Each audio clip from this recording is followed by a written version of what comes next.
बिल्कुल प्रैक्टिकल देखो यही है कि अध्यात्म में इसके उत्तर लोग बड़े अलग अलग एंगल से देते हैं, उससे लोग कंफ्यूज भी होते हैं। अब अगर ये उत्तर दिया जाए तुमको कि हाँ तुम अपने भविष्य का निर्माण कर सकते हो, ये बात भी सही है, लेकिन तुरंत कोई अद्वैत नॉन डुअल टीचिंग से बात करेगा तो कहेगा कि तुम कुछ नहीं कर रहे हो, सब घट रहा है। लेकिन फिर वो ये भी कहेगा कि तुम्हारी अब तक की जो कंडीशनिंग है, अब तक की जो तुम्हारी सोच है, उसके अनुसार ही घट रहा है। सवाल क्या है, हमको टोटल ट्रुथ को पकड़ना है। टोटल ट्रुथ कहने में थोड़ा मुश्किल होता है, लेकिन उसी को समझने से काम बनता है। हमारे थॉट, इंटेंशन, एक्शन हमारी ज़िंदगी को बना रहे हैं, इसमें कोई दो राय नहीं। लेकिन जब वो एक बार एक्टिवेट हो जाते हैं, वो फिर कॉस्मिक अलाइनमेंट में भी जाते हैं, और जो आउटकम है, जो उसकी अंतिम परिणाम आने की व्यवस्था है, उसमें तुम्हारे इंटेंशन के हिसाब से ही सब कुछ नहीं होगा, तुम्हारे थॉट के हिसाब से सब कुछ नहीं होगा, क्योंकि वो कॉस्मिक हो जाएगा। लेकिन उसको एक्टिवेट, उसको एक्सिलरेट तो तुम्ही ने किया होगा। इसीलिए वक्त वक्त पर अगर देखा जाए तो समाजों के जब विचार बदले, सोसाइटी जिसकी आउटवर्ल्ड सोसाइटीज़ जो हैं उनके विचार बदले, तो उनका पूरा परिवेश बदल गया।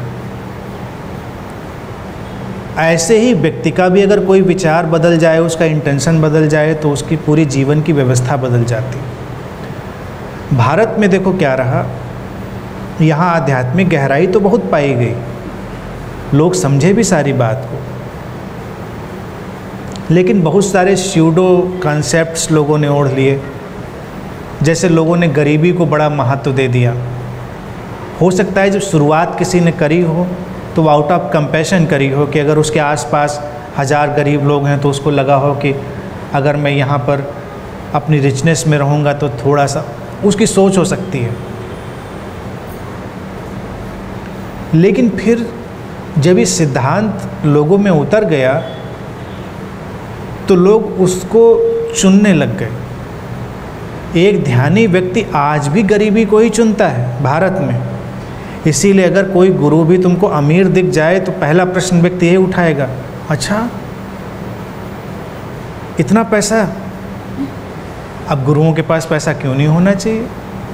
या कोई आध्यात्मिक व्यक्ति है और लग्जरी में रह रहा हो, अच्छा तुम तो साधक हो, मेडिटेटर हो, तुम इतनी लग्जरी में रहते हो, उसको लग्जरी में क्यों नहीं रहना चाहिए?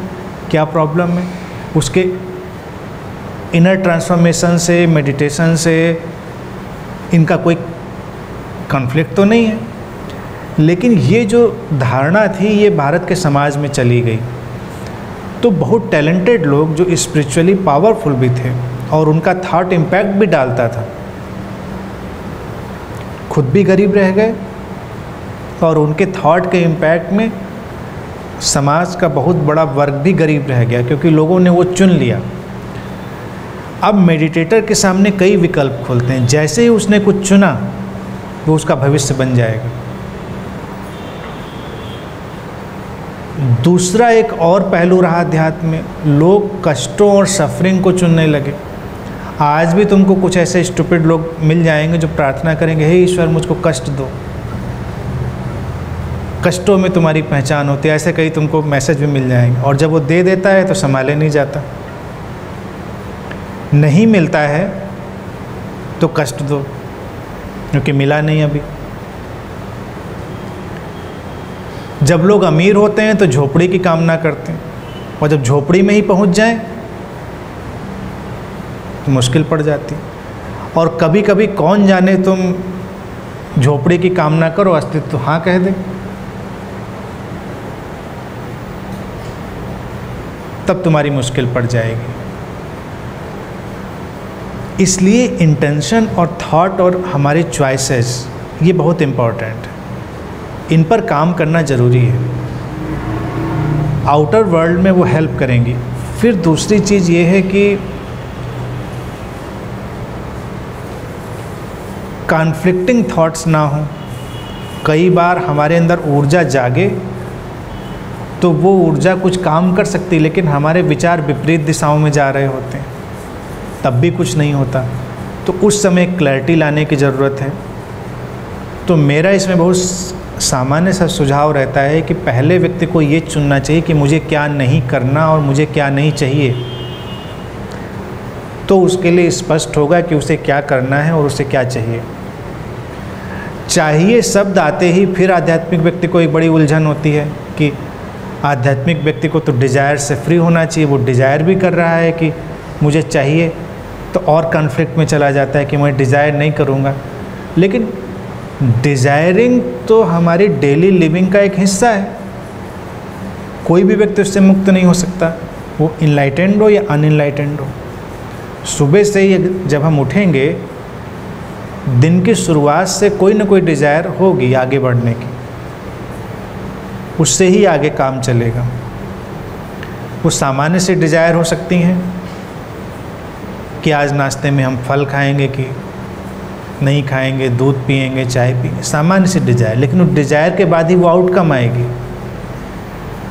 तो सभी के जीवन में डिज़ायर होगी, लेकिन जब डिज़ायरलेसनेस का कंसेप्ट कोई पढ़ लेता है तो डिज़ायर से कॉन्फ्लिक्ट में चला जाता है। डिज़ायर नहीं होनी चाहिए और डिज़ायर भरी हुई है उसके अंदर।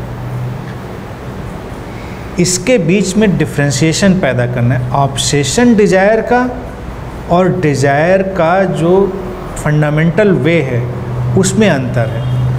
ऑब्सेसिव डिज़ायर्स वो हैं जिनका ज़िंदगी से कोई मतलब नहीं और डिज़ायर किए चला, जैसे वो भैंस के बच्चे वाली बात थी, तो that is obsessive desire, futile है, उसका कोई मतलब नहीं है।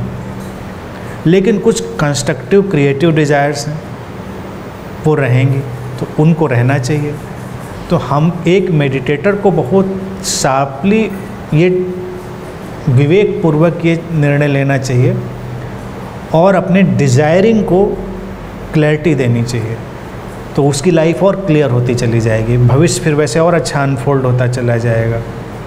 देखिए, घर भी बनाने जा रहे हो तो सिस्टमेटिक कोई बना रहा है तो पूरा उसका मैप बनेगा, आर्किटेक्चर बनेगा, सब होगा, सिस्टम से चलेगा, उसका बजट होगा, उससे प्लान करेगा, ठीक से चला जाएगा, कोई कॉन्फ्लिक्ट नहीं होगा।